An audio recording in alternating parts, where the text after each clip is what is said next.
Today we are going to discuss to build a data center on a cloud, specifically on AWS, how we can do it and step by step, so you can build your own one for the future assignments and the tasks, right.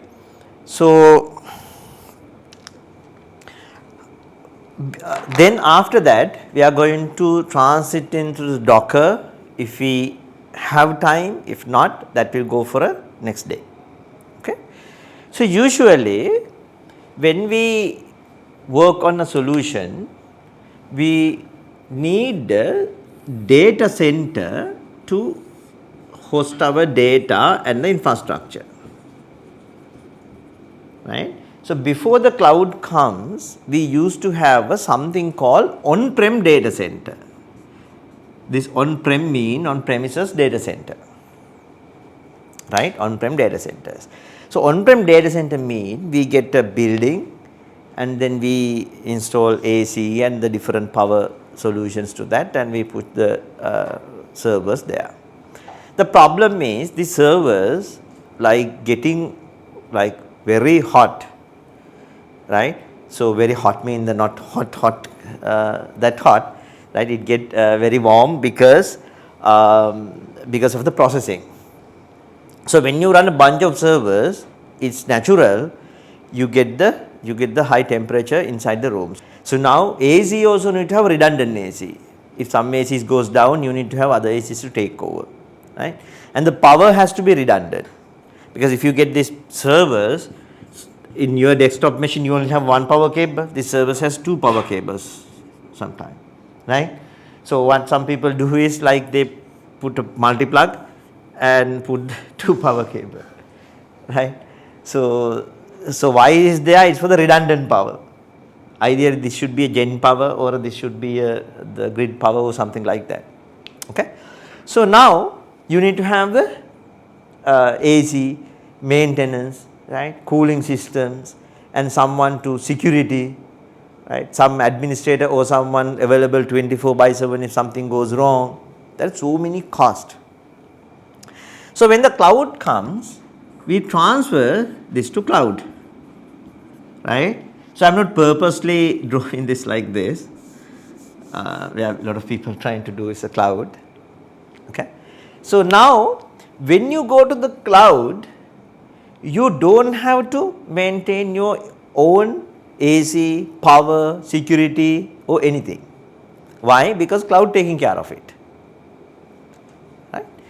There is a risk and the pros and cons both, right. So, therefore, certain organization has a restrictions that they cannot go to the cloud, right. So, they have something called geofencing rules. For example, military and banks, they cannot host the data, as far as I know the banks, they cannot host the data outside the country, right. So, if the AWS do not have a data center in Sri Lanka, they cannot do it.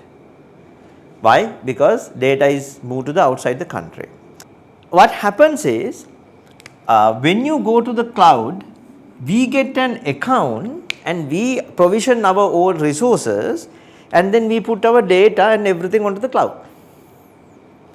The disadvantage is you don't need any of these other maintenance work, right? You can peacefully sleep. There will be a team who taking care of your cloud, and there will be a team who's handling everything for you, but you just need to maintain the operation. Let's go from on-prem to cloud. So, if you have an on-prem data center, what we need to do is we need to define a network. Okay, you need to define a network.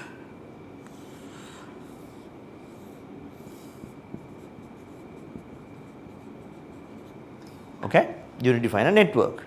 So, this network mean we assign a CIDR block for this one. So, let us say IP range is 10.0.0.0,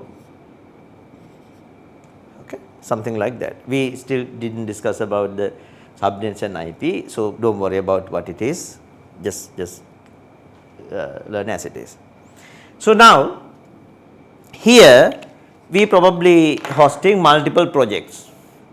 right, or multiple domains. So, for a DB, for databases and high sensitive things, we create other separate subnet, and for a public facing things we create other subnet, and for a camera CCTV stuff we create other subnet. Likewise, we divide into subnets. Okay, and then we are using things like a router if they need to talk to each other. For example, application need to talk to database. So, let us say this is a database, this is an application, application need to talk to database, right. For that you create a router. Okay. So, then to enter to this network you introduce a firewall.